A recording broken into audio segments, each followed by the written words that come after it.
Walter and Evelyn Hale, an elegant, wealthy black couple whose generosity shaped Atlanta's heart, were the kind of people everyone admired, their lives built on faith, education, and community. But in the city's shadows, the Mafia saw them differently, obstacles standing in the way of power. To Enzo Moretti's men, the Hales looked soft, too old, too gentle to fight back. Their abduction was ruthless, their murder a statement carved in blood to remind the city who truly ruled its streets. But what the Mafia didn't know was that their only son, Marcus Hale, wasn't just a soldier. He was a former Delta Force commander. And when they took his parents, they declared war on the wrong man. Before we go any further, comment where in the world you are watching from, and make sure to subscribe, because tomorrow's story is one you don't want to miss. The crystal chandeliers cast a warm glow over the community center's ballroom. Men in suits and women in evening dresses moved between round tables draped in white cloth. The sound of clinking glasses mixed with soft jazz and quiet conversation.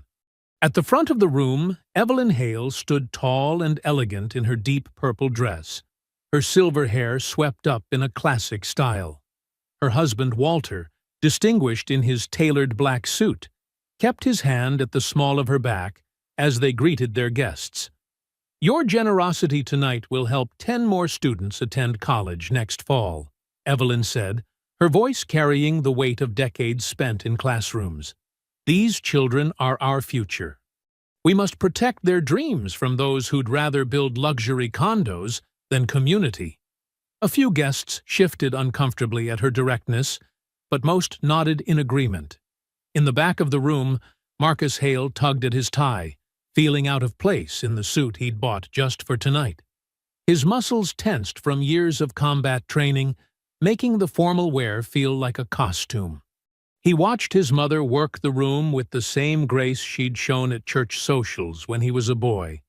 "You could go talk to them, you know." The voice beside him belonged to Tanya Lyle. The civil rights attorney's dark eyes held a mixture of warmth and challenge. "They miss you, Marcus, more than their pride lets them admit." Marcus's jaw tightened. "It's been 5 years, Tanya. Some things aren't easily fixed. And some things are harder the longer you wait," she countered, touching his arm gently. "They're not getting any younger. Neither is your chance to make things right." Up on the balcony overlooking the main floor, a man in an expensive Italian suit leaned against the railing. Luca Marconi's cold eyes tracked the elderly couple's movements while his manicured fingers worked his phone's camera. Click, click. The photos would please his boss, Enzo Moretti. The old couple's stubbornness was becoming expensive. Walter took the microphone next, his deep voice steady despite his age. "When my father came to Atlanta, he couldn't own property in most neighborhoods. Now our family helps others build generational wealth through home ownership. We won't let anyone push us out. Not developers, not corporations, not anyone who'd rather see profit than progress." The crowd applauded. Marcus noticed how his father's hand trembled slightly on the microphone, a sign of age the proud man tried to hide. Their last argument echoed in his mind. "Violence solves nothing, son.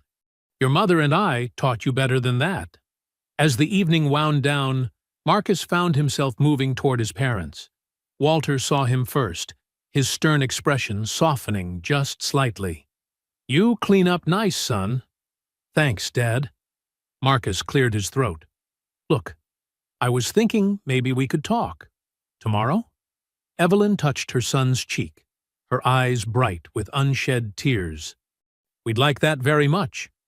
"We can disagree about methods," Walter added, "but family should stick together. Especially now, with Moretti's people getting more aggressive about buying up the block." Marcus's tactical mind kicked in. "Let me help. I have experience with men like that." "No." Walter's voice was firm.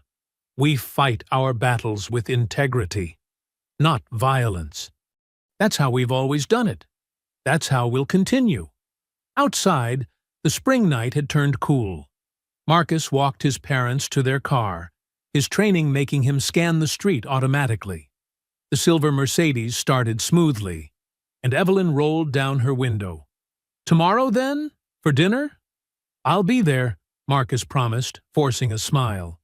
"Drive safe." Across the street, a black SUV sat in the shadows, engine idling. Inside, Luca Marconi lit a cigarette, the flame briefly illuminating his sharp features.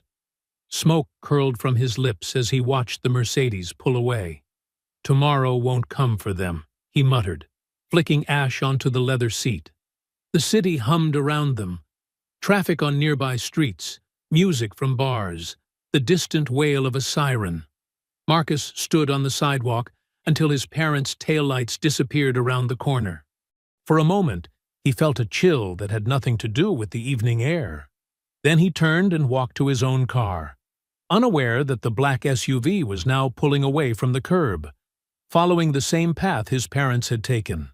The community center's lights dimmed behind him as staff began cleaning up after the gala. The jazz band packed their instruments.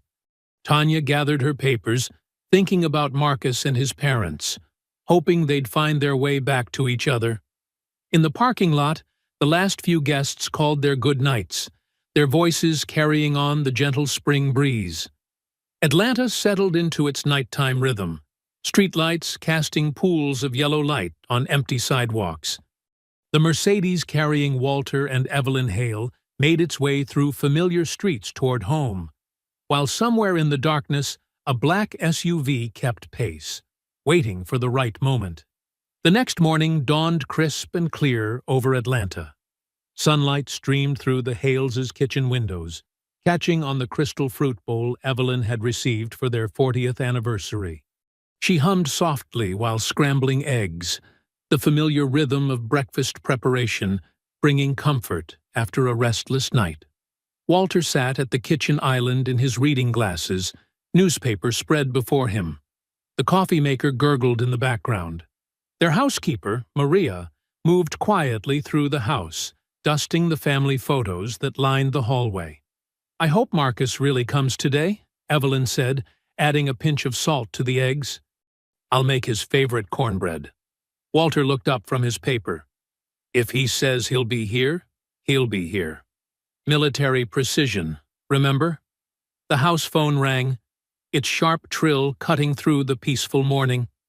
Walter reached for it, checking the caller ID with a frown. Unknown number. "Mr. Hale." The voice was smooth, practiced. "I'm calling on behalf of Mr. Moretti's development group. We'd like to offer you one final opportunity to sell your properties at triple market value." Walter's knuckles whitened around the phone. "Listen carefully. I don't care what Moretti offers. Those buildings house families who've lived there for generations. We're not selling. Not now, not ever. Sir, please consider. We're done here." Walter slammed the phone down, making the crystal fruit bowl rattle. Evelyn touched his shoulder. "Everything all right?" Before he could answer, the security system chimed. 3 black SUVs had pulled up to their gate. Through the kitchen window, they watched men in tactical gear pour out of the vehicles. "Call Marcus," Walter said quickly, moving toward his study. Then 911, but there wasn't time. Glass shattered in multiple rooms, synchronized entry points. Heavy boots thundered across hardwood floors. Maria screamed from the hallway as masked men rushed past her. Luca Marconi strode through the front door, his designer suit incongruous with his tactical vest. 2 men grabbed Walter as he emerged from his study, shoving him face first against the wall. In the kitchen, another intruder yanked Evelyn away from the stove, eggs still sizzling. "Mrs. Hale," Luca said, walking into the kitchen. His voice carried a mocking politeness. "I heard your lovely speech last night about community. Very touching. But your money can't buy mercy today." Evelyn drew herself up, dignity intact despite the rough hands holding her. We don't need mercy from thugs. She spat in his face. The crack of Luca's backhand echoed through the kitchen. Walter struggled against his captors. Don't you touch her! Luca wiped his face with a monogrammed handkerchief. Zip-tie them. Hoods on. Check his study for the ledger. They bound the couple's hands behind their backs with plastic restraints. Black hoods went over their heads. Walter could hear Evelyn's controlled breathing nearby. She was scared but refusing to show it. The study's clear, a man reported. No ledger. Then we do this the hard way. Luca's phone buzzed. He answered it on speaker. Is it done? Enzo Moretti's voice filled the kitchen. Got them both. No ledger yet. No witnesses, Luca. Find that ledger, or it's their lives. Make it clean. Maria huddled in the corner, crying softly as they dragged the Hales out. Through her tears, she watched the SUVs pull away, carrying her employers of 15 years into the morning sunshine. 20 minutes later, Marcus pulled up to his parents' house, 2 coffee cups in a carrier, and guilt weighing heavy in his chest. He'd rehearsed his apology all morning, for the fight years ago, for staying away so long, for letting pride overcome family. The front door stood open. His training kicked in instantly. He set the coffee down, drew the concealed pistol from his ankle holster, and moved toward the house in a combat stance. Glass crunched under his boots. The foyer showed signs of a coordinated breach. Multiple entry points, professional work. Mom? Dad? His voice carried through the house as he cleared rooms methodically. The kitchen was a mess. Eggs burned black in the pan, a chair overturned, his father's reading glasses broken on the floor. He found Maria in the living room, still shaking. Mr. Marcus! They took them! Men in masks? They hurt Mrs. Evelyn when she fought back. Marcus's jaw clenched. He pulled out his phone and dialed 911, his voice steady, despite the rage building inside him. While reporting the kidnapping, he studied the tire tracks in the driveway. 3 vehicles, professional drivers based on the acceleration marks. This was no random home invasion. Sirens wailed in the distance, growing closer. Through the front window, Marcus watched a police cruiser pull up, followed by an unmarked car. Detective Aaron Pike stepped out, his suit pressed, his manner calm. Too calm for the situation. Mr. Hale, Pike said, extending his hand as he entered. We'll handle this. These things usually resolve quickly when ransoms are involved. Marcus stared at the detective's outstretched hand, but didn't take it. He'd seen enough combat to recognize when something wasn't right. Pike's eyes were too controlled, his composure too perfect for a fresh kidnapping scene. Squad cars filled the circular driveway. Uniformed officers began taping off the scene. Pike pulled out a notebook, his pen hovering over the page. Now, if you'll tell me exactly what you saw when you arrived. The living room of the Hale mansion felt hollow in the evening darkness. Marcus sat rigid on the edge of his father's leather armchair, watching Detective Pike flip through his notepad with calculated slowness. Crime scene techs had finished hours ago, leaving behind fingerprint dust and evidence markers like neon wounds across the house. Let's go through this again, Pike said, his pen tapping against paper. Can you think of anyone who might want to harm your parents? Business rivals?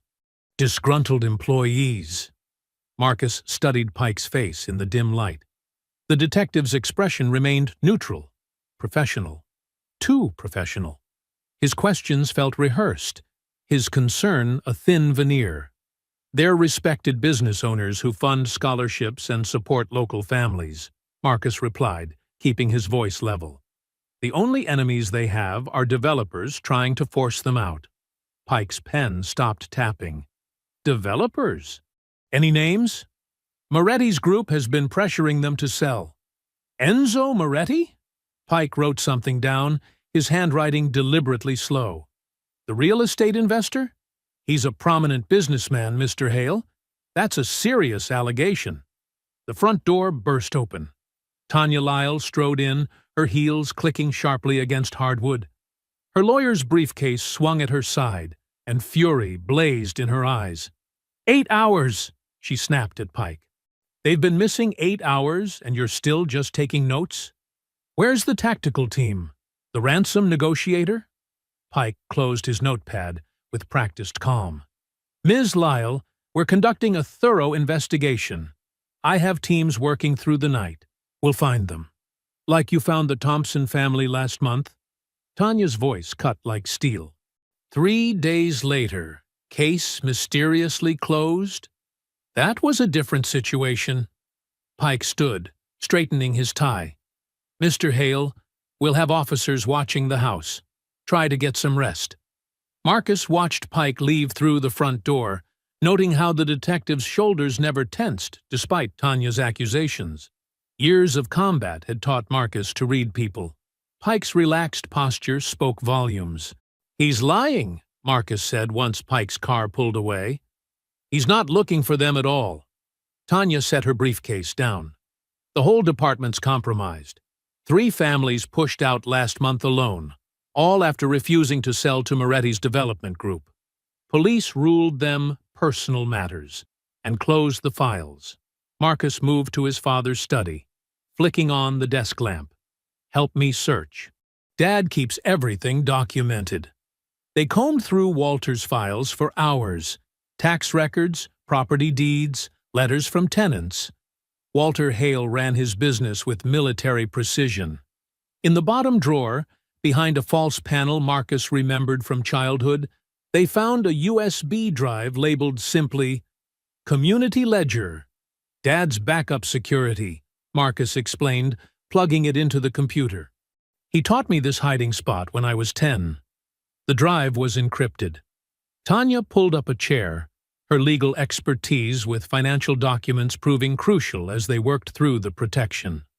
At midnight, the screen filled with spreadsheets and bank transfers. Look at this, Tanya pointed. Wire transfers from 6 different city officials, all to MR Holdings. That's Moretti's shell company. He's been buying votes to force property seizures. Marcus scrolled through the documents. Dad was building a case. Names, dates, account numbers, everything needed to expose the whole network. Marcus, Tanya grabbed his arm. This is dangerous evidence. If Moretti knew your father had this, then we know why they were taken. Marcus stood, checking his weapon. And we know they're running out of time.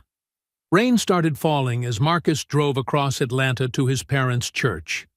St. Michael's stood dark except for the perpetual sanctuary lamp.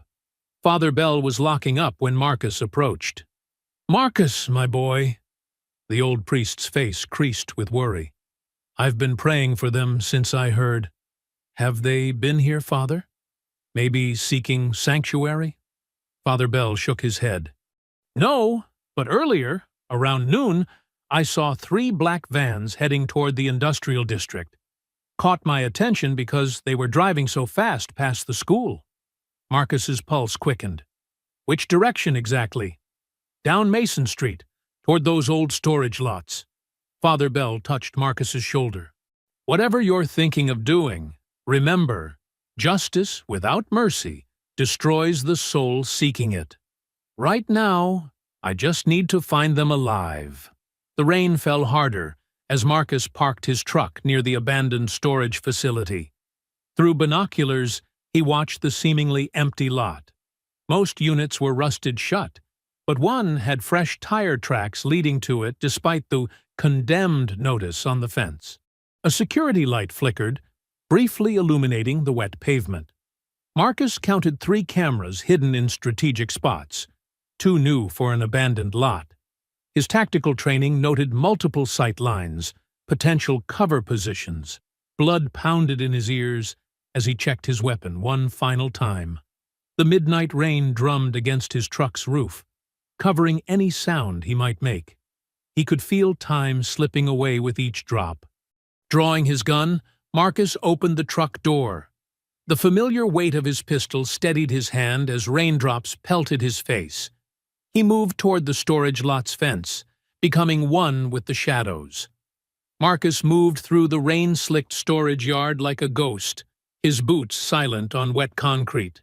Security lights cast shifting shadows across rusted containers and weather-beaten warehouses.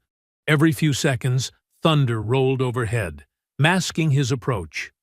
Through the drumming rain, voices carried from a corrugated metal building at the far end of the lot. Marcus pressed against a container, listening.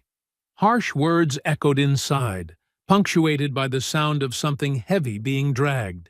"The old man won't crack," a voice growled. "Neither of them will talk." "Luca said midnight's the deadline," another man replied, panic edging his tone. "We gotta finish it." Marcus's jaw tightened. He checked his watch, 11:47 p.m. Drawing his gun, he moved forward, using the shadows between security lights as cover. A guard stood smoking beneath an overhang, shoulders hunched against the rain. Marcus approached from behind, one hand reaching out. The guard never saw him coming. In seconds, the man was unconscious, zip-tied, and hidden behind a dumpster. Marcus took his radio and security card. 2 more guards patrolled the perimeter. Marcus tracked their movements, timing their routes. When thunder crashed again, he struck. The first guard went down with a precise chokehold. The second turned at the sound, but Marcus was already there, driving his elbow into the man's temple. The warehouse loomed ahead, its metal walls gleaming with rain. Through a gap in the doors, fluorescent light spilled onto wet pavement. Marcus crouched low, peering inside. His heart stopped. His parents knelt on the concrete floor, hands bound behind their backs. Walter's face was bruised, but his eyes burned with defiance.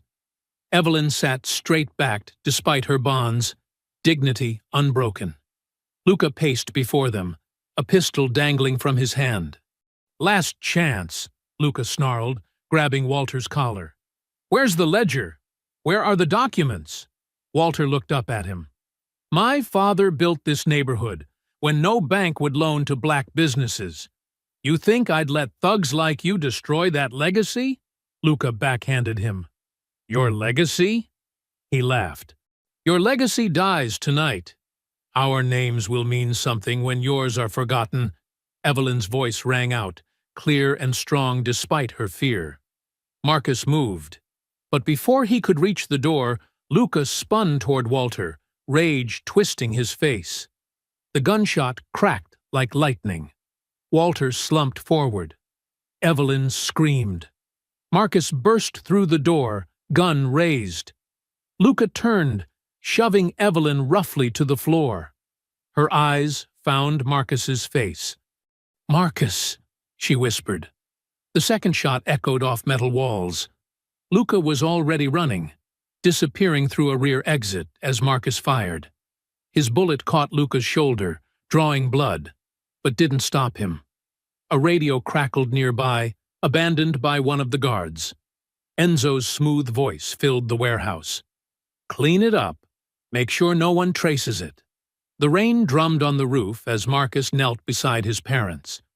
Blood spread across the concrete, mixing with puddles from his wet clothes. With trembling hands, he untied their bonds, gathering them close.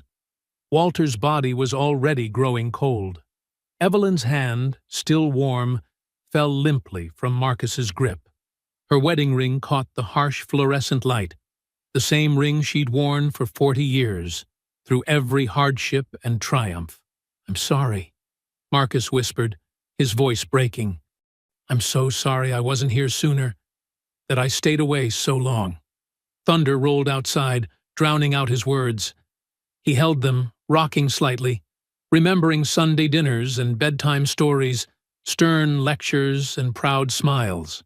All the moments he'd taken for granted, now forever lost.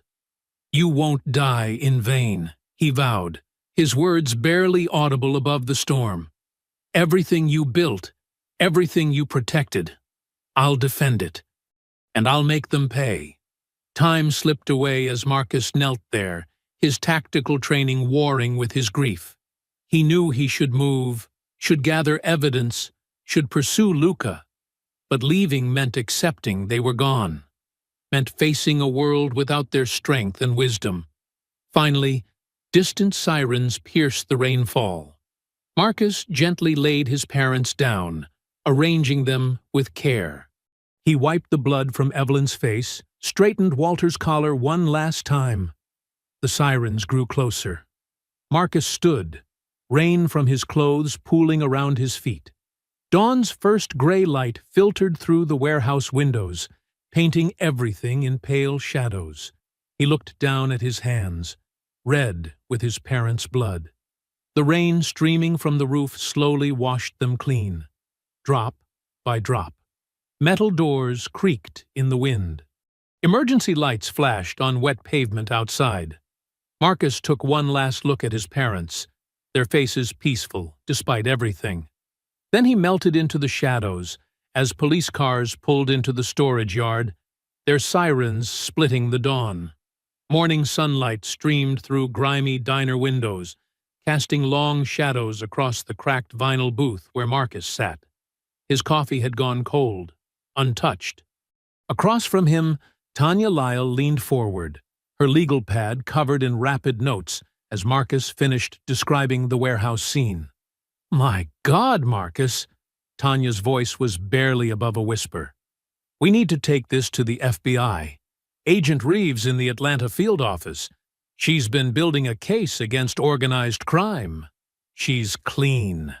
Marcus shook his head, his expression hard. "They killed my parents in a police-controlled storage facility, Tanya. The cops were nowhere near that lot until after it was over. Someone made sure of that." "You can't handle this alone," she pressed. "This is bigger than revenge. Your parents had evidence of this." Marcus slid a tablet across the table. The decrypted files from Walter's USB drive filled the screen. Spreadsheets, property transfers, shell company records. Moretti's been buying up properties through dummy corporations, laundering money through construction projects. The ledger proves it.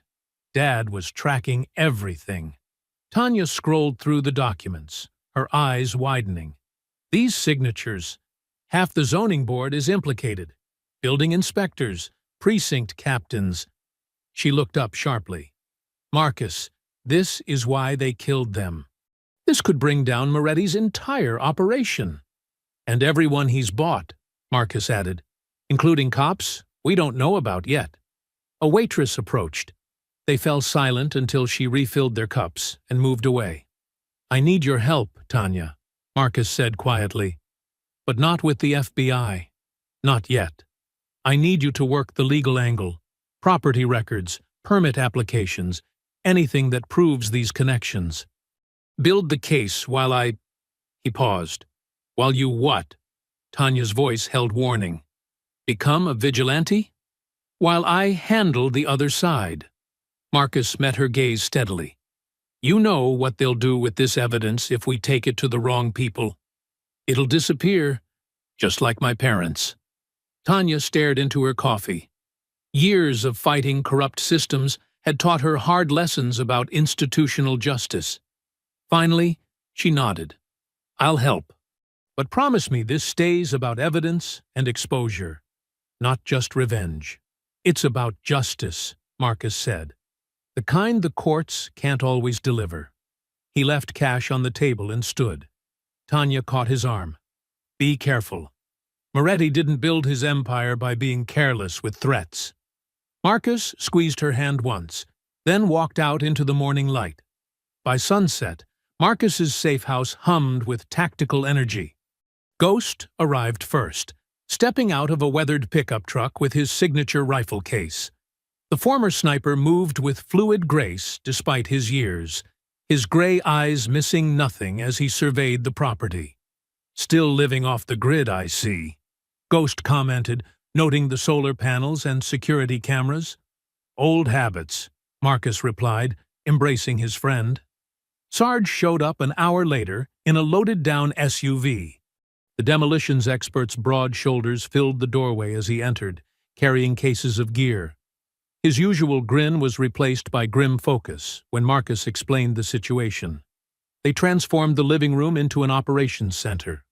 Maps covered one wall, Atlanta's industrial districts, known properties linked to Moretti, surveillance photos of Luca's usual haunts. Weapons and equipment lined a folding table. Night vision goggles, suppressed rifles, communications gear, medical supplies. Luca's crew runs protection out of these 3 zones, Ghost said, marking locations.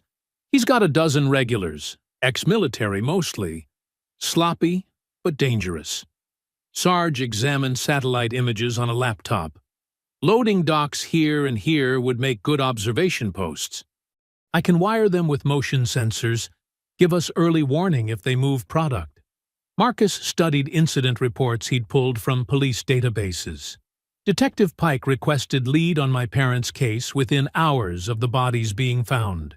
He's controlling information flow, redirecting resources. Pike's been on Moretti's payroll for years, Ghost confirmed. We ran into him on that cartel job in 19. He buried evidence, steered investigations away from Moretti's people. Then he's part of the target list, Marcus said flatly. We find Luca. We make him give up Pike's connection. Pike leads us to Moretti's inner circle. They spent hours planning infiltration routes, mapping security patterns, identifying choke points.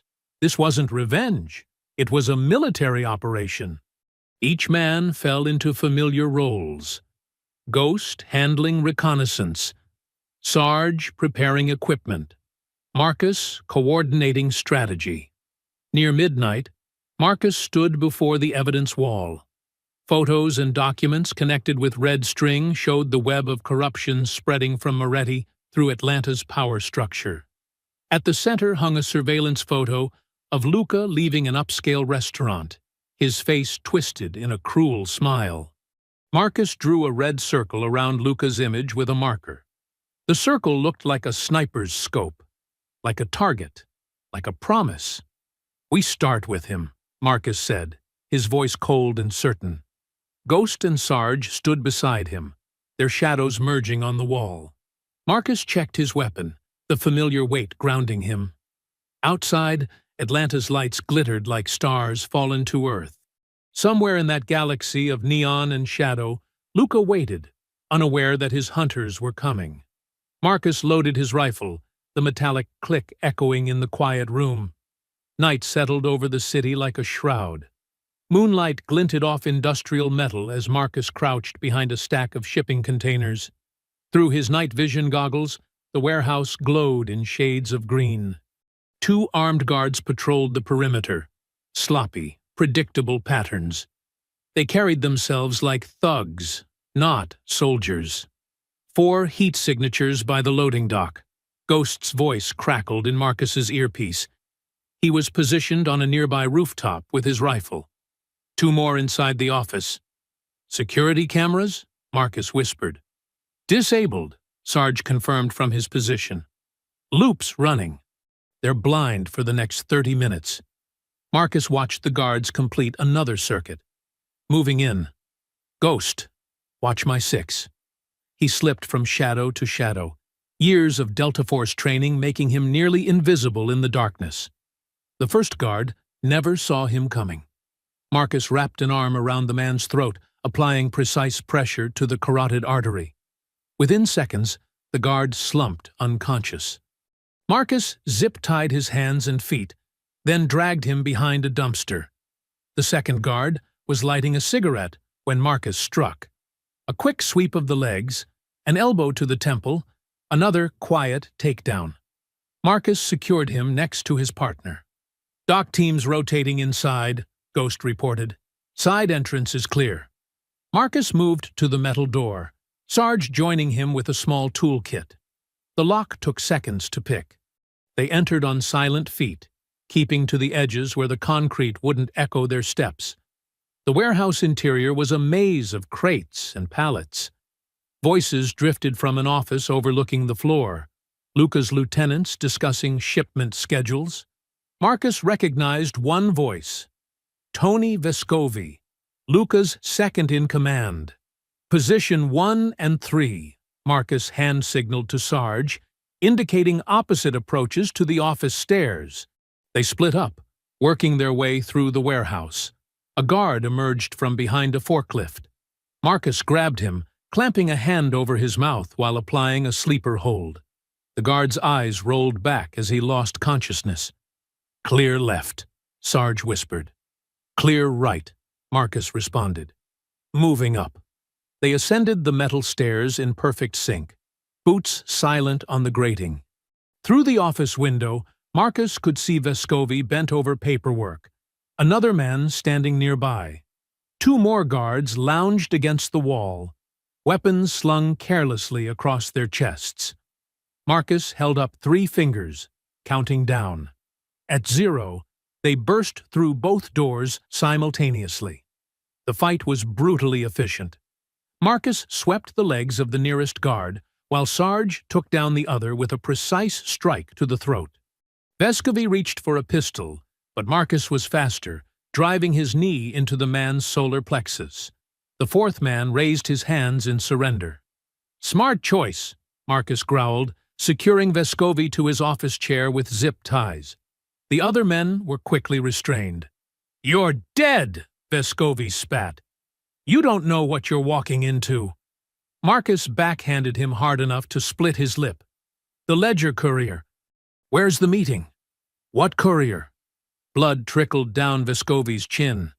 Marcus pressed the barrel of his suppressed pistol against Vescovi's kneecap. "Tomorrow's handoff. Location and time. Go to hell." Vescovi's words cut off in a scream as Marcus squeezed the trigger, the suppressed shot punching through muscle just beside his knee. "Next one shatters the joint," Marcus said coldly. "Location." "Riverfront," Vescovi gasped. "Old Freeman Depot, noon tomorrow. Luca's meeting him personally." Why did Moretti order the hit on the Hales? The old man's charity work, Vescovi panted through the pain. He was buying properties we'd marked for development, turning them into community centers. Started asking questions about where our construction money came from.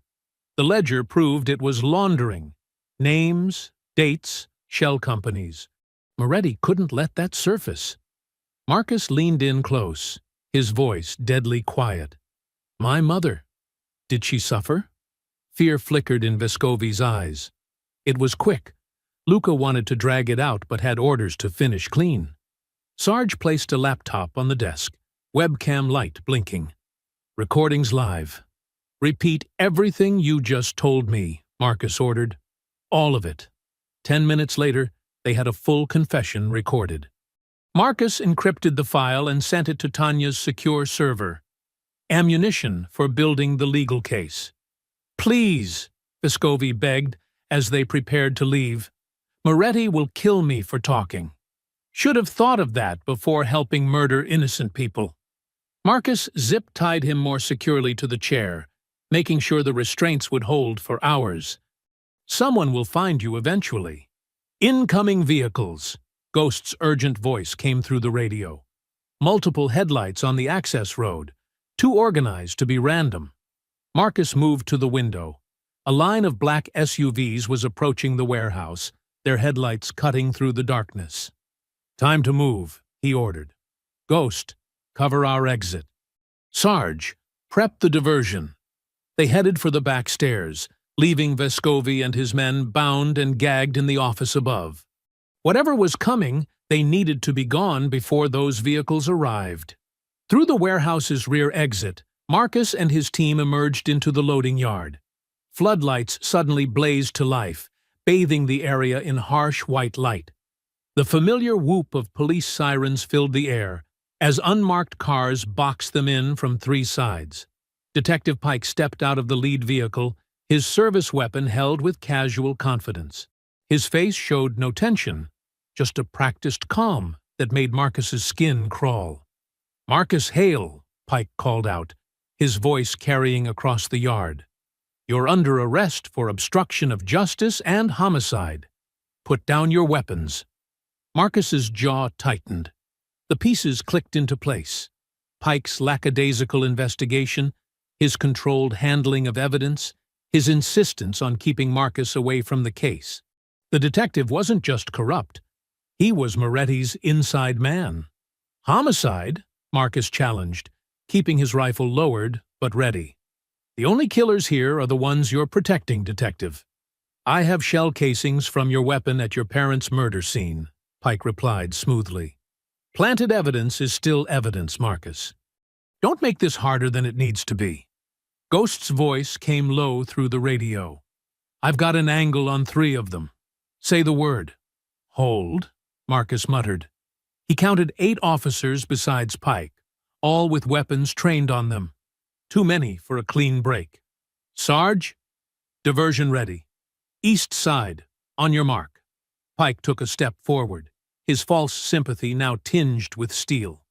"Your parents chose pride over survival, Marcus. Don't make their mistake." The mention of his parents ignited something cold and deadly in Marcus's chest. "Now!" he commanded. Multiple things happened at once. Sarge triggered remote charges on a stack of empty drums, sending them crashing across the yard in a thunderous cascade. Ghost's rifle cracked 3 times from his elevated position, taking out lights. Marcus dove behind a concrete barrier as the night erupted in gunfire. "Contact rear!" Sarge shouted. More vehicles were arriving, Luca's men, right on schedule. Marcus pulled a smoke grenade from his vest and hurled it toward Pike's position. Dense gray smoke billowed across the yard. He moved through it like a ghost, years of combat training taking over. 2 officers appeared in front of him.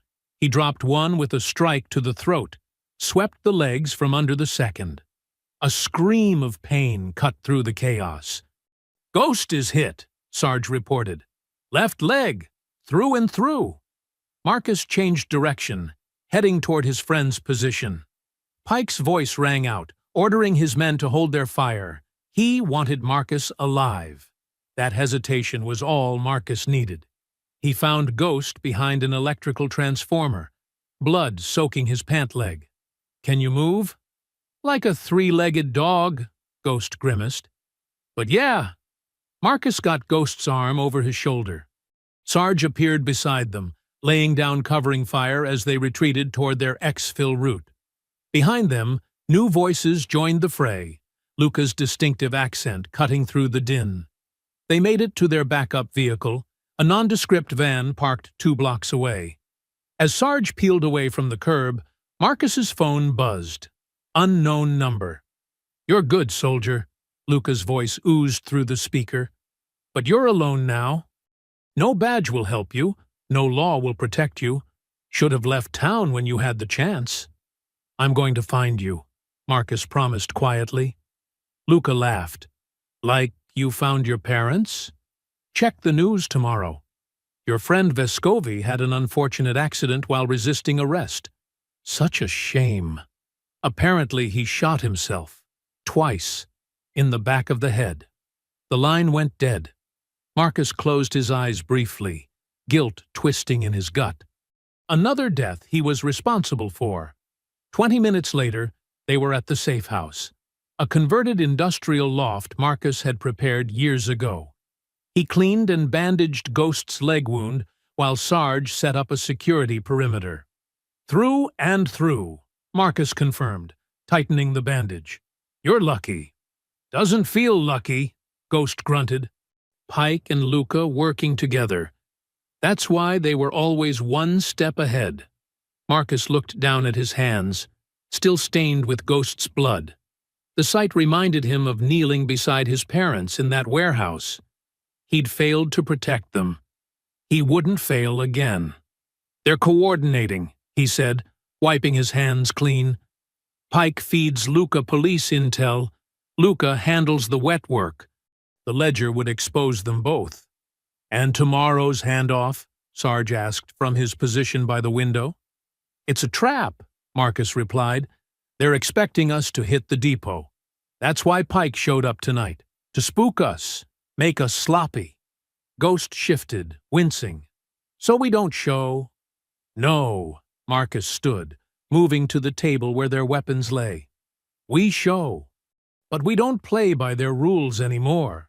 He began field stripping his rifle, each movement precise and deliberate. "Tomorrow, we end this."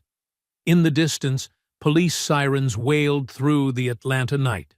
Marcus continued his weapons maintenance, his movements mechanical, his mind already mapping out tomorrow's assault. Pike and Luca thought they had him cornered. They were about to learn why that was a fatal mistake. A thick blanket of fog rolled off the Chattahoochee River, shrouding the riverfront depot in ghostly gray. Marcus crouched behind a stack of shipping containers, checking his watch. 4:47 a.m. First light was still an hour away. "East side's wired," Sarge's voice crackled through his earpiece. "Motion sensors and pressure plates all hot." Marcus touched his throat mic. "Copy. West side secured. How's Ghost?"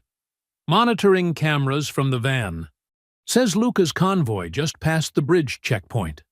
Moving like a shadow, Marcus threaded between the towering metal containers. The maze of steel boxes created perfect killing corridors, channels he'd spent hours memorizing. Each intersection was now rigged with silent alarms, each corner covered by carefully placed remote charges. He paused at a junction, attaching the last proximity sensor. Years of Delta Force operations had taught him patience.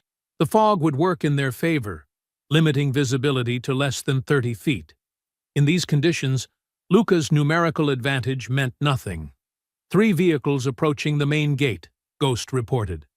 2 SUVs, 1 armored van. "I count 10 plus, Luca." Marcus touched the worn grip of his suppressed MP5. "Remember, we need him alive long enough to talk." "Copy that," Sarge replied. "Though after what he did to your folks—" "Focus!" Marcus cut him off. The past was a luxury he couldn't afford right now. The quiet rumble of engines carried through the mist. Headlights swept across wet concrete as the vehicles entered the depot. Marcus counted footsteps, multiple teams spreading out in a standard search pattern. Amateur work. They were looking up and out, not checking the shadows at their feet. A harsh voice carried through the fog. "Luca, spread out! Find this son of a bitch before he—" Marcus squeezed the detonator. 3 precisely placed charges erupted simultaneously, their concussive force amplified by the shipping containers.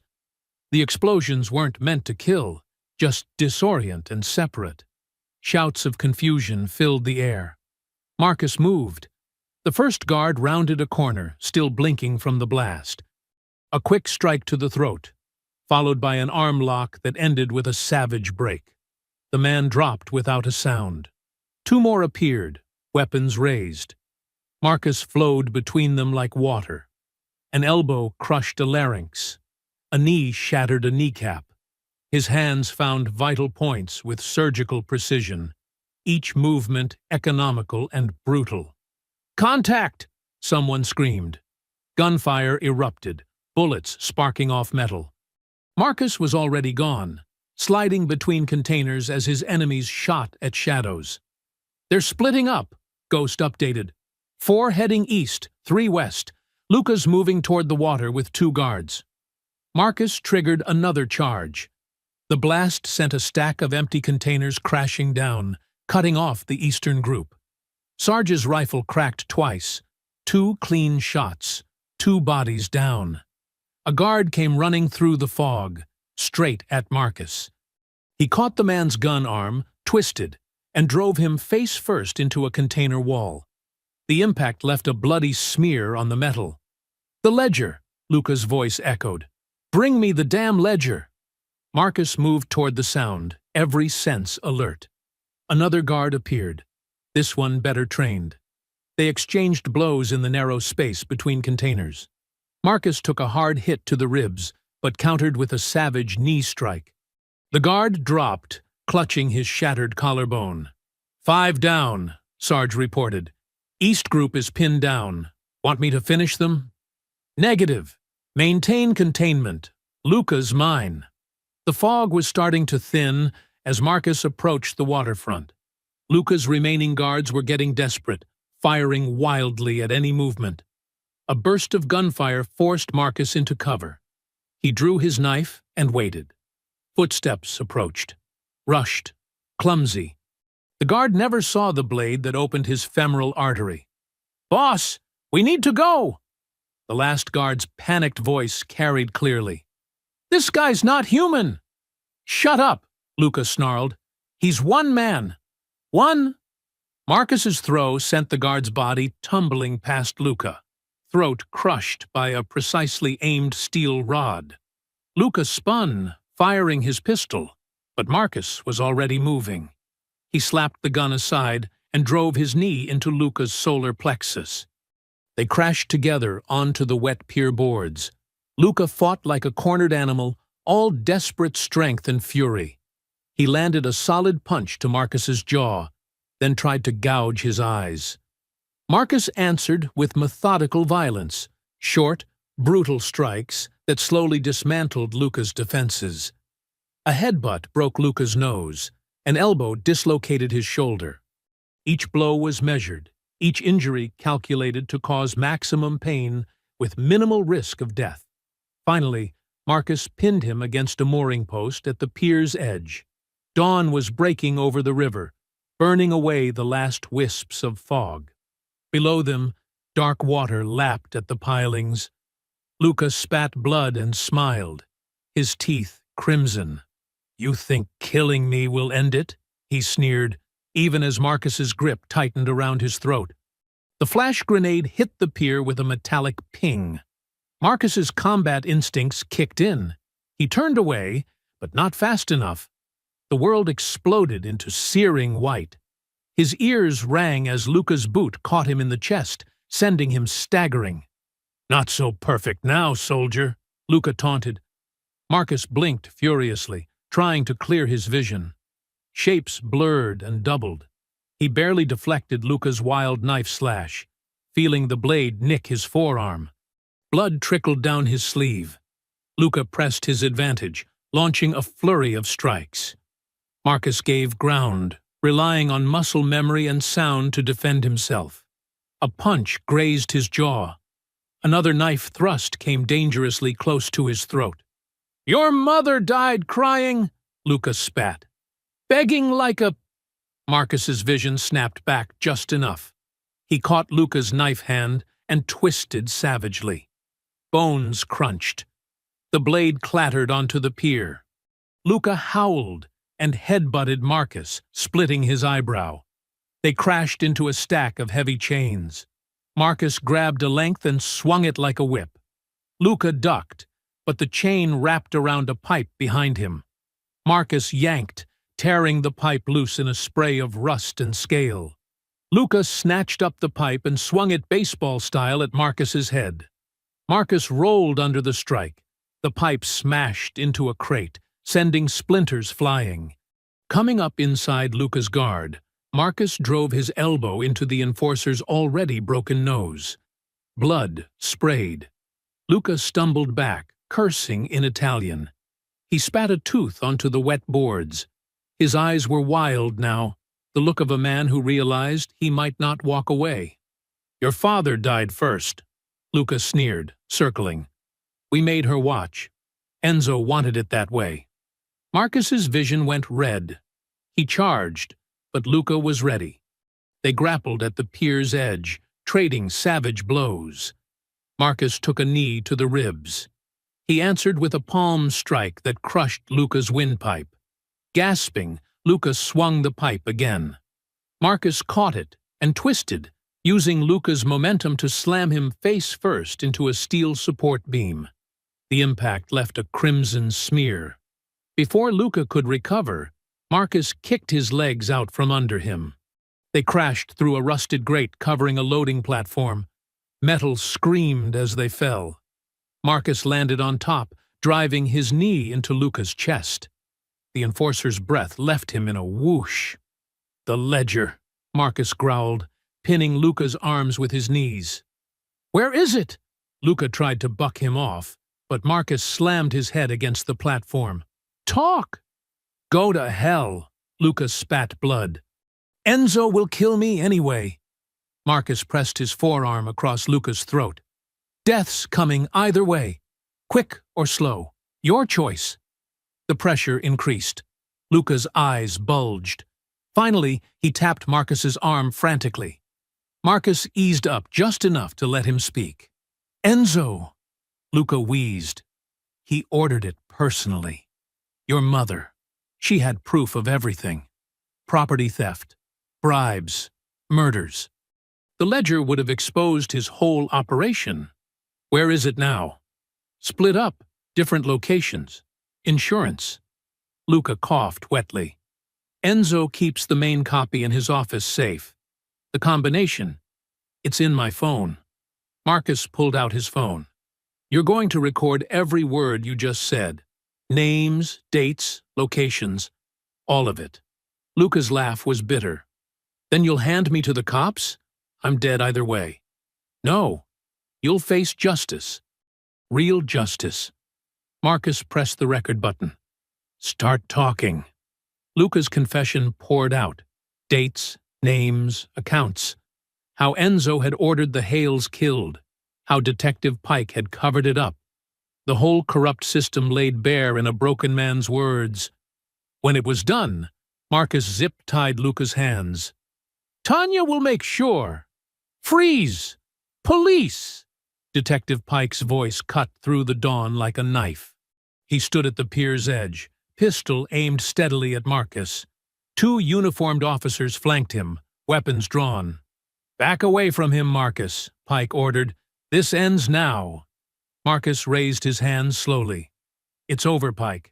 We have his confession. No. Pike's smile was cold. What we have is a vigilante who murdered Luca Marconi in a revenge killing. Isn't that right, officers?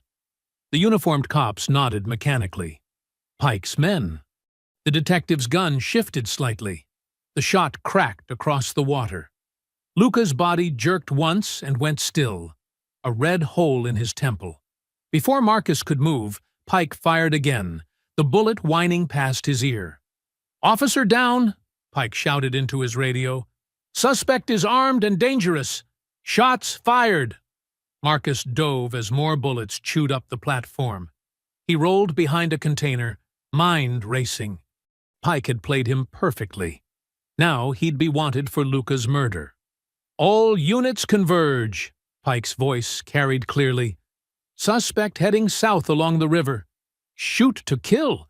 He's cop killer now. Marcus sprinted through the maze of containers, sirens wailing in the distance. He reached his truck just as the first patrol cars screamed into the depot. Tires squealed as he accelerated away, blood dripping from his various wounds. Red and blue lights filled his rearview mirror. Marcus weaved through pre-dawn traffic, the confession recording burning a hole in his pocket. He had to survive. Had to get the truth to Tanya. The sirens grew closer. Marcus spotted a storm drain tunnel ahead. He killed his lights and turned sharply, tires skidding on wet concrete. The truck disappeared into the darkness. Inside the drain, water dripped steadily. Marcus slumped against the wheel, chest heaving. Blood trickled down his face. Mom, Dad, he whispered into the darkness. I'm sorry. Above, sirens Dopplered past as the first rays of dawn painted the eastern sky. The morning light crept through dusty windows, painting stark shadows across Marcus's safe house floor. He sat slumped in a metal folding chair, pressing a blood-soaked cloth against his eyebrow. His muscles ached from the fight at the pier. The burner TV in the corner droned with breaking news. Suspected in the murder of organized crime figure Luca Marconi. Police consider Marcus Hale armed and extremely dangerous. A soft knock at the door made him tense. 3 quick taps, then 2 slow.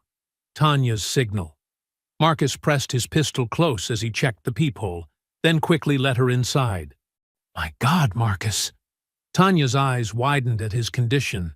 She carried a first aid kit and fresh clothes. You look terrible. I've had worse. He winced as she began cleaning his wounds. The antiseptic stung. They're calling you a cop killer, she said quietly, dabbing at his eyebrow. Pike's press conference painted you as a vigilante who executed Luca in cold blood. Marcus's jaw tightened. Pike shot him, killed his own informant to cover their tracks. I believe you. Tanya's hands were gentle but firm as she applied butterfly bandages. But we need to be smart about this. I have contacts at the Justice Department. With Luca's confession and the ledger evidence, by the time the feds move, Enzo will be gone. Marcus stood, ignoring the protest of his bruised ribs. He's already planning his escape. Tonight's meeting with the city officials is his last play. Tanya followed him to the safe house's makeshift command center, a card table covered in maps and surveillance photos. How do you know about the meeting? Marcus tapped his laptop screen. Ghost intercepted encrypted messages before... He paused. Before Pike shot him. The development contracts get signed tonight. Once that's done, Enzo liquidates everything and disappears. Then let me expose him first. Tanya pulled out her phone, showing him email drafts. I have 3 reporters ready to break the story. The ledger documents prove everything. The bribes, the murders, Pike's involvement. We can bring him down legally. And how many people die while we wait for the system to work? Marcus checked his weapons with mechanical precision. How many more families get destroyed? This isn't just about revenge anymore, Tanya insisted. Your parents fought corruption with the truth, not violence. They believed in justice. And look where that got them. The words exploded from Marcus before he could stop them. The silence that followed was deafening. Tanya touched his arm gently. They also believed in you. In doing what's right, not just what's expedient. Marcus's shoulders sagged. He looked at the photo of his parents from the fundraiser, taken just days ago. Their smiles haunted him. I have to finish this, he said quietly. My way. Tonight. Tanya worked at her laptop, while Marcus prepared his gear. She uploaded encrypted files to secure servers, establishing dead man switches that would release everything if anything happened to either of them. The afternoon light was fading when Marcus finally armed himself. Fresh magazines, backup pieces, comm gear. He moved like a man who'd done this 1,000 times before. The press contacts are ready, Tanya said. Once I confirm the story, it goes live within hours. The whole house of cards will collapse. Marcus nodded. If Enzo escapes, at least his empire burns. He checked his watch. The meeting's at 9, warehouse district, near the old sugar plant. Marcus? Tanya's voice cracked slightly. There's still time to do this differently. He turned to her, seeing not just an ally, but a friend who'd stood by him through everything, who'd fought for justice in her own way, just as fiercely as he had. If I don't come back, he said softly, kissing her forehead, make sure the world knows. Make sure they know what my parents died for. Tanya hugged him tightly. Be careful. Pike will have the whole force looking for you. Good. Marcus's smile was grim. Keeps them busy while I handle Enzo. He walked to his truck, each step measured and purposeful. The weight of his gear felt familiar, almost comfortable. This was what he'd trained for all those years in Delta, bringing justice to those who thought themselves above it. The city skyline burned orange and crimson as the sun set. Marcus drove steadily toward the docks, his mind clear and focused. The radio crackled with police chatter, units still searching, still hunting. Let them chase shadows. He had only one target now. Traffic thinned as he entered the warehouse district. Abandoned buildings loomed like ancient sentinels. Somewhere ahead, Enzo waited with his corrupt officials, thinking himself untouchable. Marcus checked his weapons one final time. The sky darkened to deep red, then purple. Night was falling over Atlanta like a shroud. Marcus parked in a shadowed alley and began his final preparations. Everything that followed would happen in darkness. This was his element now. This was where justice would finally be served. Marcus crouched over the trunk of his SUV, methodically checking each weapon. The parking garage's dim fluorescent lights cast harsh shadows across the array of tactical gear. Ghost sat nearby on an ammunition crate, wrapping fresh gauze around his thigh wound. "You don't have to do this," Marcus said, not looking up from his work. "That leg needs rest." Ghost snorted. "No way I'm sitting this out." He tested his weight on the injured leg. "Besides, someone's got to watch your six." Sarge emerged from the shadows, carrying blueprints of Enzo's villa. He spread them across the hood of the SUV, weighing down the corners with magazines. Security details just came in. 4 rotating patrol teams, motion sensors on the perimeter, and private military contractors on the grounds. Marcus traced potential entry points with his finger. Contractors means they're disciplined. No random spray and pray when things go bad. They'll move tactically, protect their principal. "Just like old times," Ghost said, limping over to study the plans. "Remember Baghdad? That arms dealer's compound? This time we're not leaving anyone alive to surrender," Marcus replied coldly. Tanya's footsteps echoed through the garage as she approached, laptop tucked under her arm. Press contacts are set. Multiple outlets, automated drops, redundant servers. She opened the computer, showing Marcus the schedule. Everything goes live at dawn. The ledger, Pike's involvement, witness statements, all of it. Marcus nodded. "Good. By then, it won't matter if Enzo's people try to suppress it." He pulled a small video camera from his gear bag. "I need to record something first." The others gave him space as he set up the camera on a crate. Marcus sat down, adjusted the frame, and took a deep breath. The red light blinked on. "My name is Marcus Hale. If you're seeing this, I'm probably dead." His voice was steady, controlled. 3 nights ago, my parents, Evelyn and Walter Hale, were murdered on orders from Enzo Moretti. They died protecting evidence of his crimes, money laundering, bribery of city officials, and murder. He detailed everything: the kidnapping, Pike's betrayal, Luca's death. Each word precise, leaving no room for manipulation of the truth. What I'm about to do isn't about revenge. It's about justice. About finishing what my parents started. Marcus paused, memory washing over him.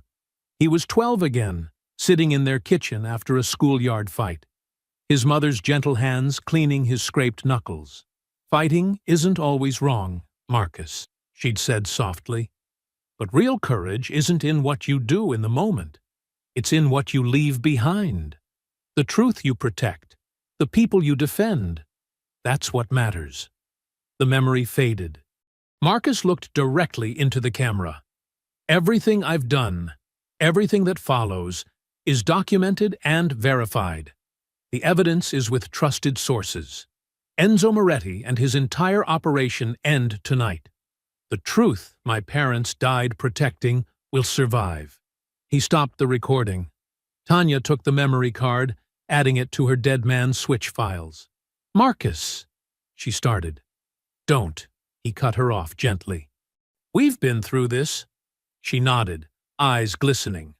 "Just come back alive. There's been enough martyrs." Ghost and Sarge loaded the last of the gear. Breaching charges, night vision, medical supplies. Their movements were practiced, efficient. They'd done this dance countless times in countless war zones. Marcus pulled on his tactical vest, checking the ceramic plates. Each magazine found its designated pouch, each flashbang its proper place. The weight felt right, familiar. This was the soldier he'd tried to leave behind, now needed one last time. "Comms check," Sarge said, distributing encrypted radios. They cycled through channels, confirming clear signals. Ghost tested his leg again, satisfied with the mobility. Remember, Enzo's men will have thermal imaging. We'll need to move fast once we breach. Time check, Marcus announced. 2300 hours. Enzo's meeting starts in 30 minutes. We move in 20. They gathered around the blueprints one final time. Marcus traced their approach routes, contingency plans, rally points. Every detail had to be perfect. They couldn't afford mistakes. This is for Walter and Evelyn, Sarge said quietly. The others nodded. Marcus closed his eyes briefly, centering himself. When he opened them, his gaze was steel. Mount up. They climbed into two armored SUVs, Ghost and Sarge in one, Marcus alone in the lead vehicle. The engines rumbled to life, echoing off concrete walls. Tanya stood in the garage entrance, silhouetted by streetlights. She raised her hand in farewell as they pulled out into the night. The city streets were nearly empty, making it easy to maintain distance between vehicles. Marcus drove mechanically, muscle memory guiding him while his mind ran through scenarios, angles of attack, potential complications. Traffic cameras caught brief glimpses of the SUVs moving through intersections. By morning, those images would be part of the evidence package. One way or another, everything would be exposed. They turned onto the access road leading to Enzo's private compound. Dense trees lined both sides, their branches casting shifting patterns in the moonlight. Ahead, security lights marked their target, like a beacon. Marcus checked his watch. 7 minutes until they'd breached the perimeter.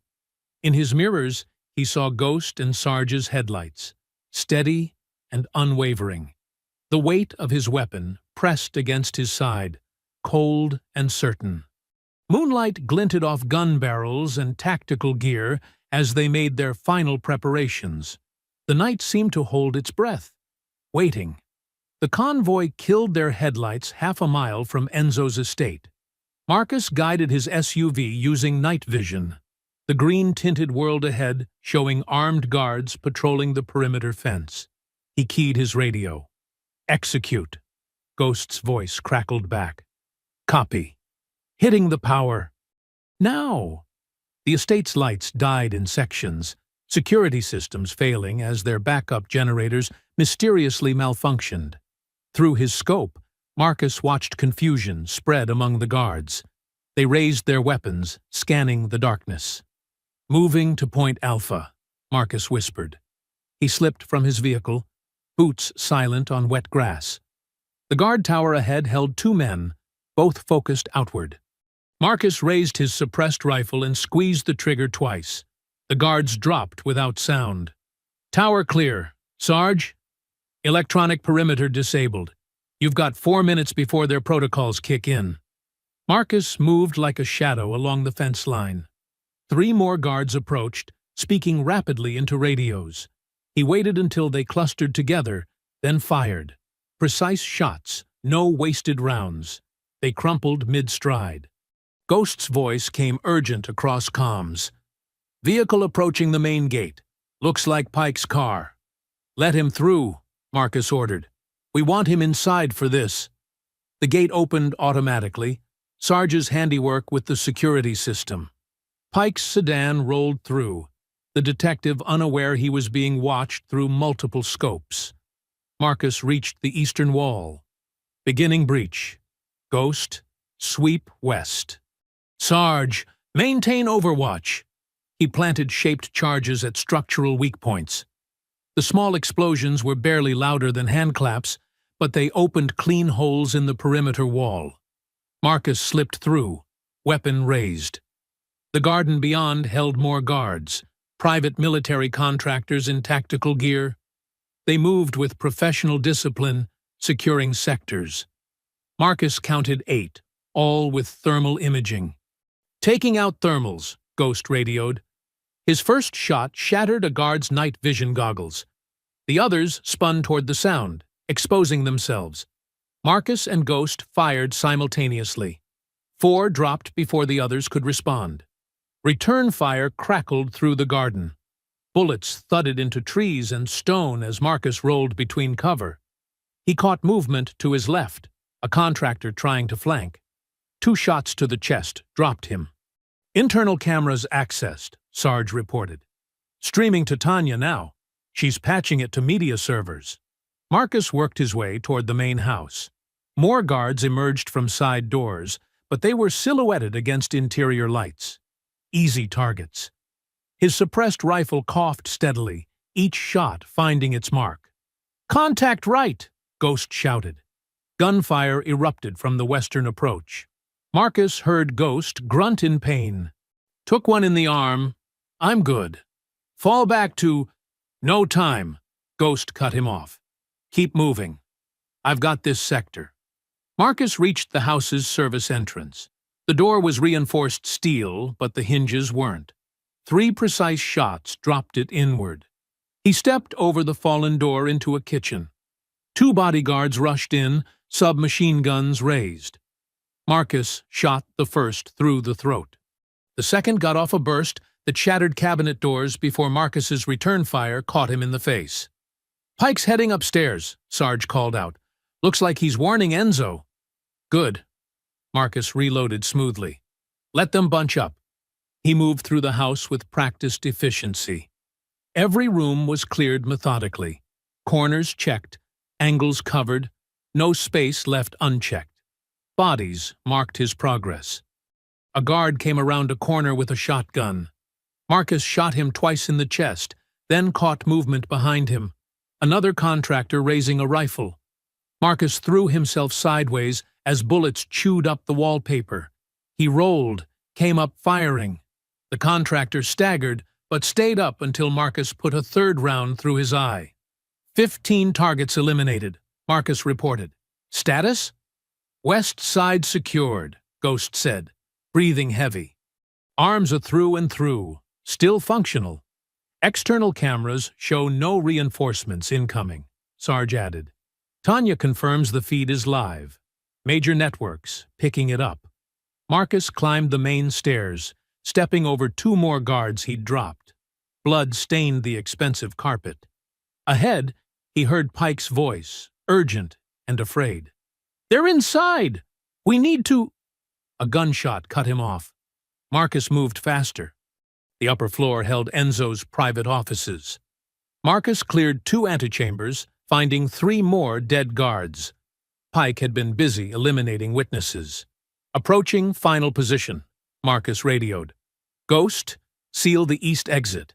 Sarge, maintain overwatch on potential escape routes." He rounded the last corner. A heavy wooden door stood closed ahead. Enzo's office. 2 more bodies lay outside it, execution wounds in their heads. Pike's handiwork, eliminating loose ends. Marcus checked his magazine. Full. He rolled his shoulders, loosening combat-tightened muscles. Through the door, he heard Pike and Enzo arguing. "You promised this couldn't happen," Enzo shouted. "You said he was handled." "Shut up and let me think," Pike snapped back. "We still have options." Marcus stood before the door, weapon ready. Everything had led to this moment. His parents' murder, the corruption, the betrayals. Behind this door waited the men responsible for all of it. He took a breath. This ends now. Marcus kicked through the door with explosive force, wood splintering around the reinforced hinges. The heavy panel crashed inward as he rolled through the opening, weapons sweeping the room. Rich mahogany paneling lined the walls, city lights twinkling through floor-to-ceiling windows behind an enormous desk.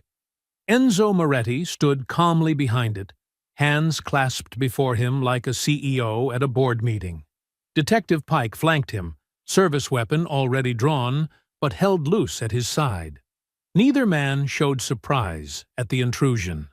"Dramatic entrance," Enzo said, his cultured voice carrying only mild interest. "Though I expected nothing less from a man of your background." He gestured at the destruction around them. "All this violence, and for what?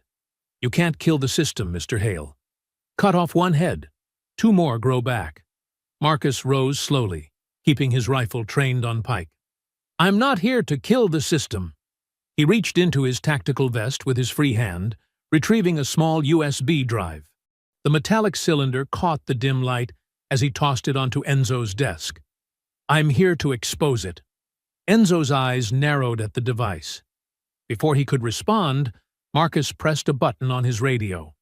The massive display screens lining the office walls suddenly flickered to life. The ledger's contents filled each monitor. Account numbers, transfer records, property deals, all tied to Moretti Holdings. Alongside the damning financial data, Luca's recorded confession played in gruesome detail. You forced my parents to watch while you murdered them, Marcus said, his voice deadly calm.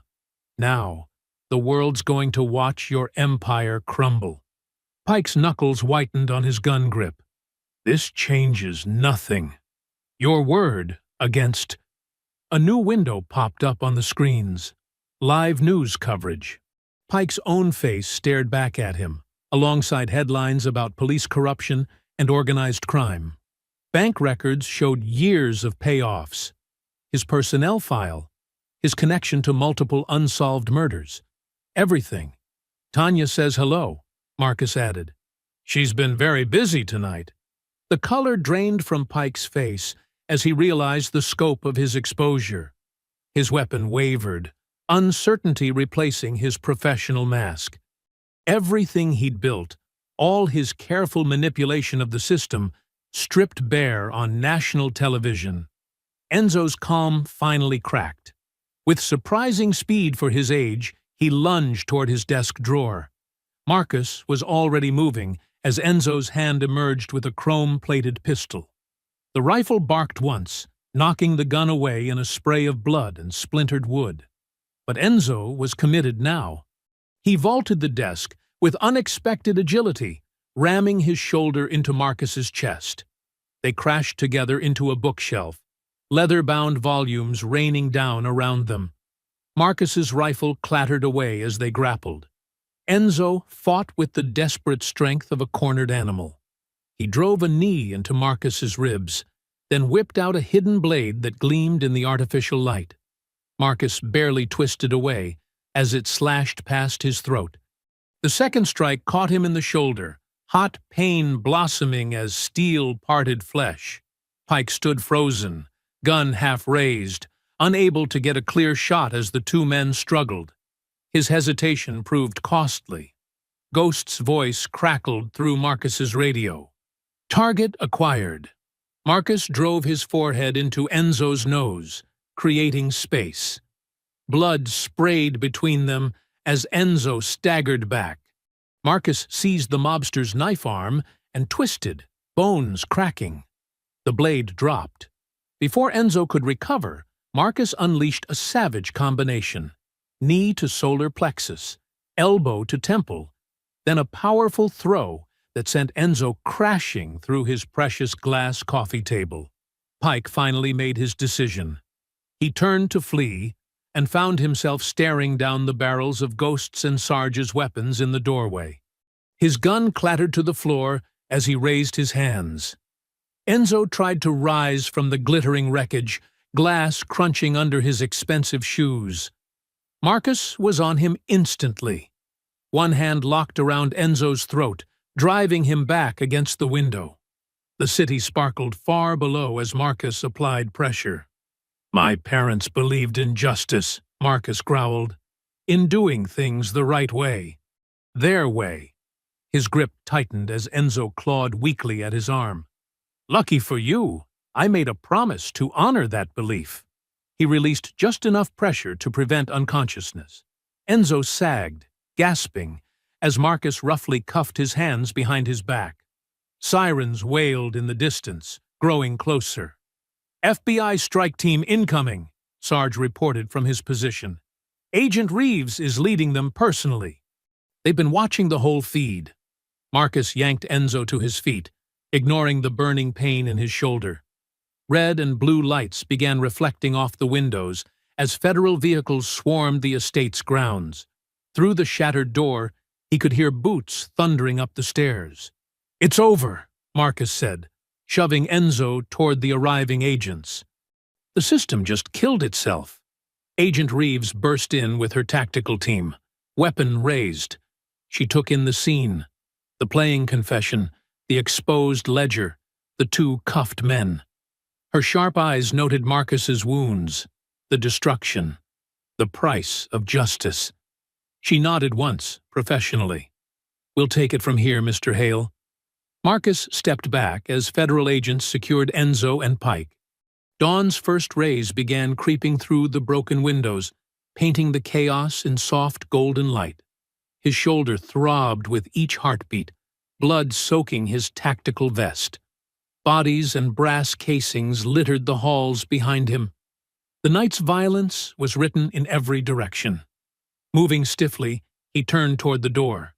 Sirens filled the morning air as he limped into the hallway, leaving the federal agents to process his handiwork. One battle won, but the war for his parents' legacy was just beginning. Marcus emerged from Enzo's villa into the harsh morning light, squinting as camera flashes erupted from behind police barriers.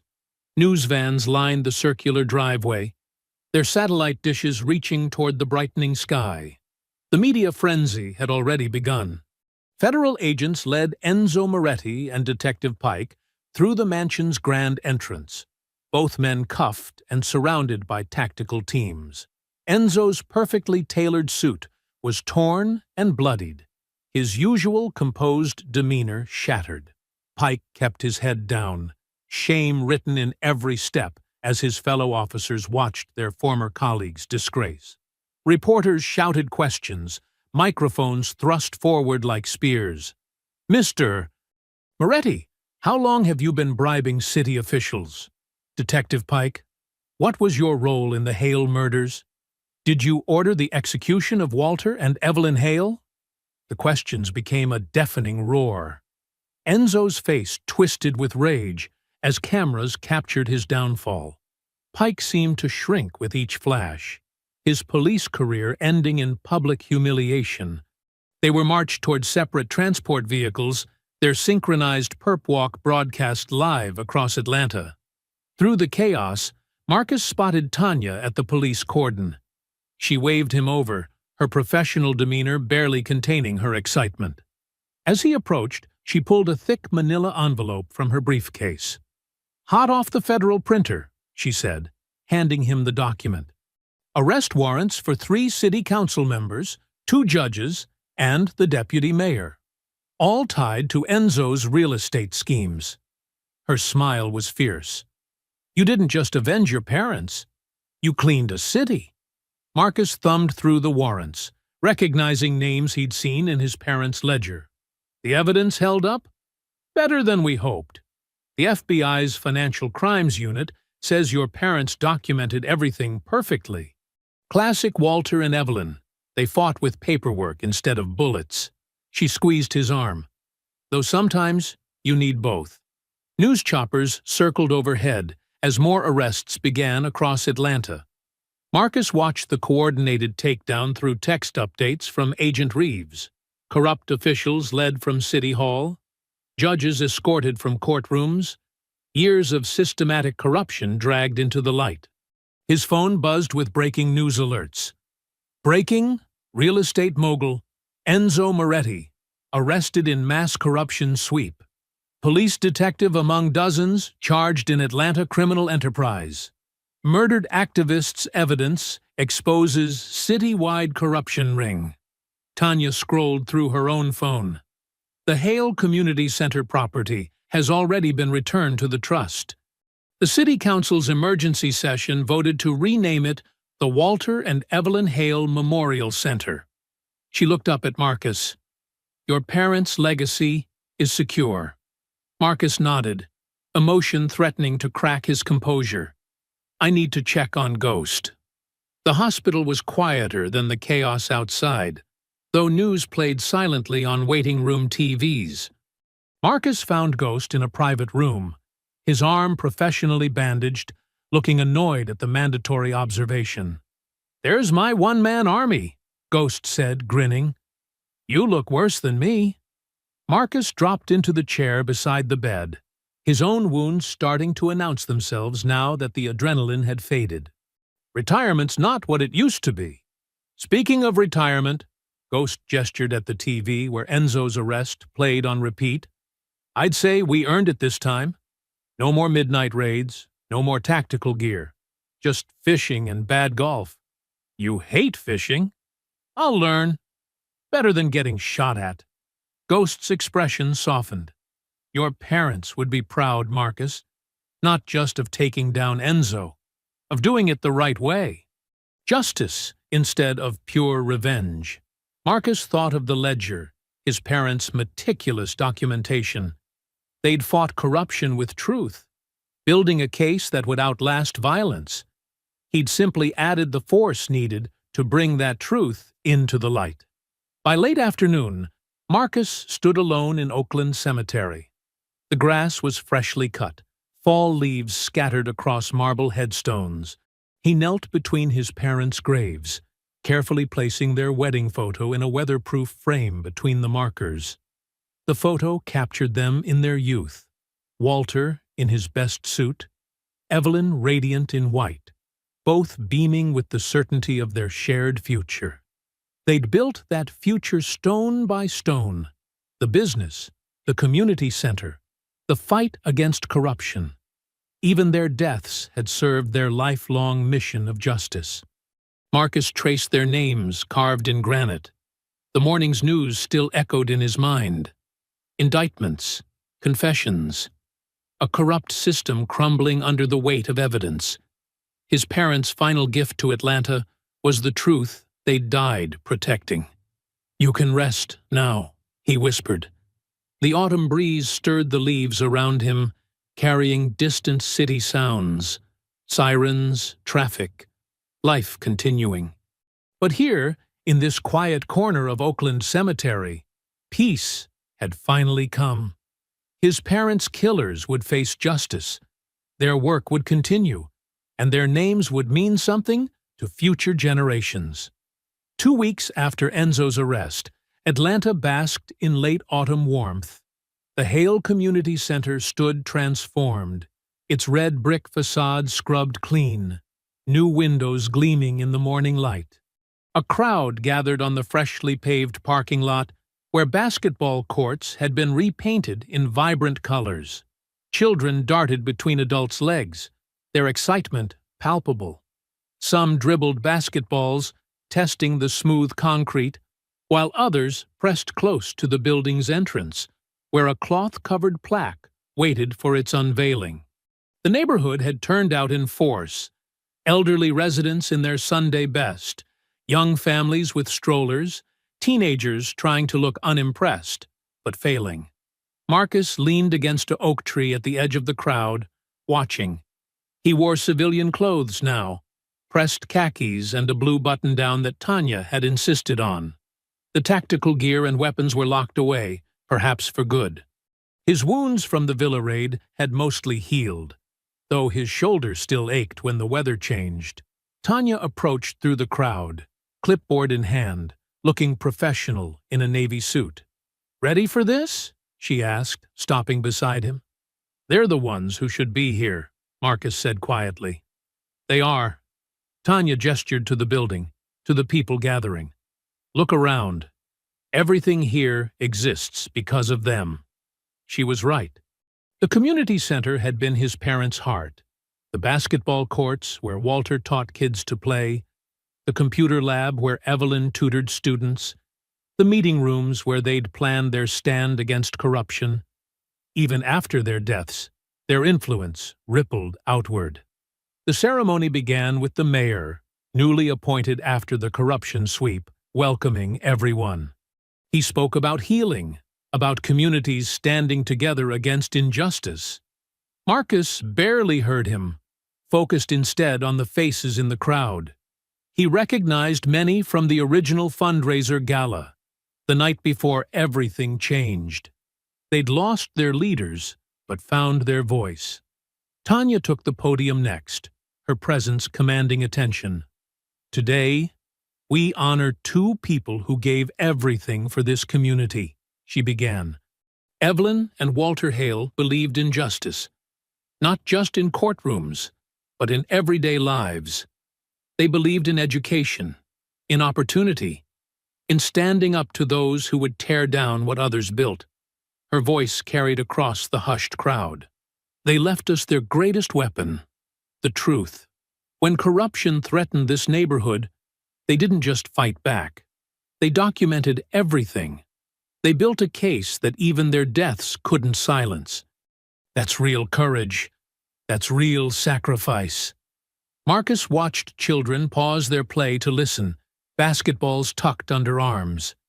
These were the ones his parents had fought for, the next generation who would grow up knowing that justice was possible, that truth could defeat power. The Hales proved that one couple, armed with nothing but conviction and evidence, could change a city, Tanya continued. Their community center stands not just as a memorial, but as a promise that light will always overcome darkness, that truth will always surface, that good people working together can move mountains. She gestured to the covered plaque. So, today, we rededicate this center not just to their memory, but to their mission. Every child who learns here, every family who finds support here, every victory for justice that starts here, that's their legacy, living on. Two young students stepped forward to pull the cloth away. The bronze plaque caught the sunlight. In memory of Evelyn and Walter Hale, champions of justice. Truth stands when power falls. Applause rippled through the crowd. Someone started singing, "We Shall Overcome," and others joined in, the hymn swelling in the morning air. Marcus felt his throat tighten. After the ceremony, as people filtered inside for refreshments, the head of the center's board approached Marcus. "We'd like to offer you a position," she said. "Head of security. This place will need protection." Marcus shook his head, smiling slightly. "This time, they're safe because the truth is out. The best security isn't guards. It's transparency. It's community. That's what my parents understood." The afternoon stretched on, the celebration becoming more relaxed.